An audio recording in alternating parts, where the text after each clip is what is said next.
Evolis conçoit et commercialise des solutions de personnalisation de cartes. Nous sommes leaders sur ce marché.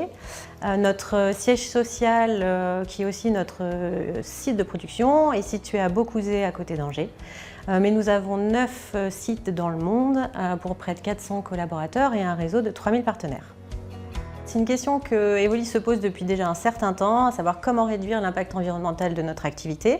Donc on a déjà mis en place des choses au niveau du site, au niveau des consommables donc, qui sont utilisés avec notre imprimante ou nos imprimantes.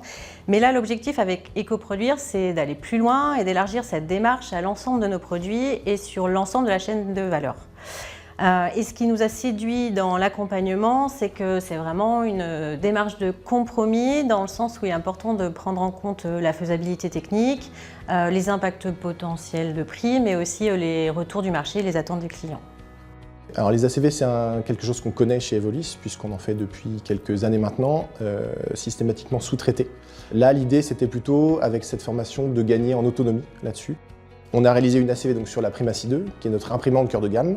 L'idée, c'était de voir quelles étaient les zones de la machine qui étaient les plus impactantes. On a supposé que c'était plutôt la partie consommable et transport, puisqu'on exporte à plus de 90% nos produits, et on a des consommables qui représentent une grande part du poids total de la machine avec son utilisation. Il s'avère que ce n'était pas le cas et que c'est plutôt l'imprimante en elle-même qui est la plus impactante, en particulier les pièces techniques, donc avec de la fibre de carbone, les éléments métalliques ou électroniques. Voilà, ce sont les pistes du coup sur lesquelles on va travailler dans le futur pour réduire l'impact de notre machine. Assez rapidement, on a vu les bénéfices en interne de cette formation. Les équipes se sont mobilisées pour identifier et tester des matières alternatives. On a aussi commencé à travailler sur notre processus de développement de produits. L'idée, c'est de pouvoir définir des outils d'analyse et des outils d'aide à la prise de décision et d'en faire des livrables dans notre processus projet. Mais il y a d'autres domaines sur lesquels on va travailler progressivement, par exemple le côté achat.